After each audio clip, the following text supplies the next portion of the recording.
Hey everyone, and welcome to another video. So today we're taking a look at the ClonerAlliance UHD Pro 4K video recorder. So this is a video recorder that's meant to be placed in between any of your source devices, so be that PlayStation, Xbox, Apple TV, your set-top box, or any PC or other setup that you might have. So firstly, taking a look at what you actually get in the box. So you get the actual unit itself. It also comes with a small remote, a HDMI cable, a power cord, as well as some micro USB connection for your PC as well. The power cord, you can, if you let them know, they'll send it with whichever one is relevant for your region.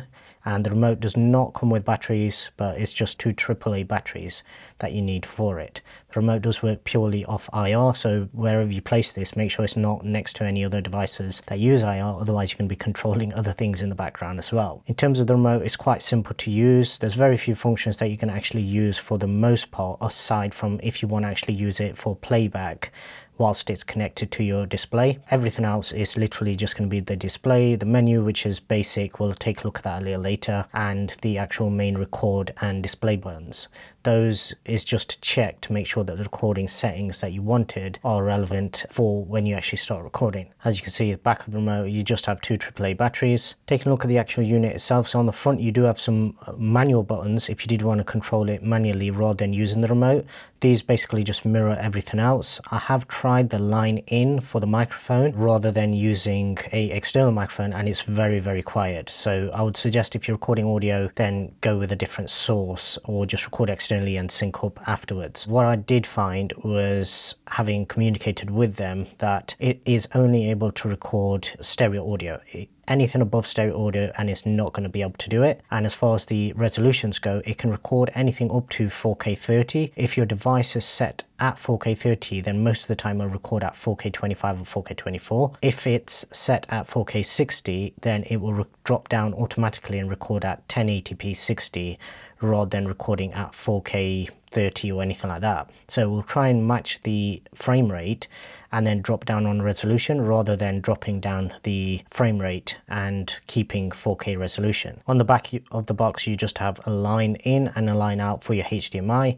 So ideally what I would have wanted, so with myself I use an AVR, I would have wanted this to basically be in between the cable that goes from my AVR to my projector. And in one of the videos that I did actually trial that, but what I found was, because of what the actual manufacturers recommend, they don't want it like that. So they want it between the source device and your AVR or your TV. So essentially, for every device that you want to use this with, you have to unplug it and plug it into that particular device, rather than it being in between an AVR or a soundbar or something like that, and just taking the feed, and that way you can actually switch devices. It does still work that way, but it has some caveats, which I'll come to later in the video. You do need external storage, so it doesn't come with any internal storage. I just used a 128 gig USB stick and it worked perfectly fine. The files themselves just record in single sort of video files. They're not that large, but then I didn't do long segments either. I did max out the quality, and we'll take a look at some samples a little later on so you can kind of see the difference between them. What I did also find was, depending on how you use this, when I initially connected it to my projector and it switched to a HDR device, it kind of messed up all the settings on the projector and I had to go back in and reset them. So that may be one of the reasons why they actually suggest that you keep this in between the source device and the actual TV, rather than going through a AVR where it's possible to actually switch devices while it's already recording, which means that not only will the color space be wrong, so you could potentially switch from an SDR device to a HDR device and vice versa, but you could also switch from a 4K 24 Hz signal to a 4K 60 Hz, and that would not play nicely with this either. Okay, so let's take a look at the settings. So the menu is very simple. This is all you get. So you basically, at the top, you can just switch between the formats. It does record H.265, which is good because it will squash down those files quite a bit. Your bitrate, I just maxed everything out on this. So the recording function I left on, so then you can see that it is recording. The file size, as you can see, I had it maxed out, and then the watermark and loop recording, I just left them disabled because I didn't want them on the actual display whilst I was recording. Coming down, you do have options for scheduling recording, so this is more for cable box type setup. Here are the system settings. You do have to set the time manually, and depending on how you set it, obviously if you sort these files, then it will put them in date order, which is not good because I would have hoped it would have pulled the data automatically. Here you can see some of the samples that I recorded, so if you did want to watch them back on the actual screen, you can. And these are the ones that I'm going to show you coming up, where I switch between different frame rates and different color spaces in order to test how it actually plays back. You can also check any photos that you've taken whilst it's loaded up as well. Okay, so the first test was 4K 24 and everything worked perfectly fine. So this is in SDR, all the colors, everything look fine. This one is recorded in 4K resolution, everything looks sharp. On the TV itself, everything looked fine as well. So the motion, what I did notice was any devices that I'm used to using in 4K 60, when you switch to 4K 24, the motion between switching between the home screen, moving between apps, things like that, it's a little jittery, and I'm pretty sure that is this box.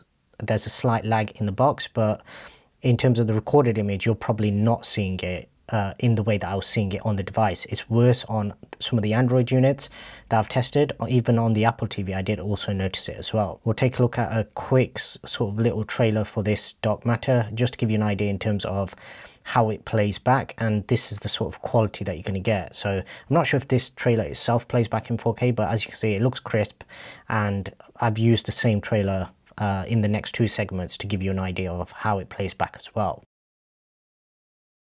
These did record audio, because where this is on the home screen, it doesn't use multi-channel audio, but in some of the other tests that I ran, it didn't record audio.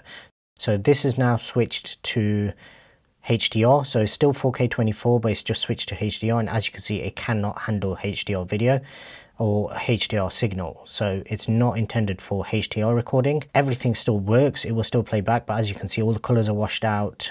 It's basically without a color LUT essentially, and if it's Dolby Vision, then you get the normal sort of image that you get from any device that doesn't support Dolby Vision trying to play back, which is that purple and green kind of hue all over the image.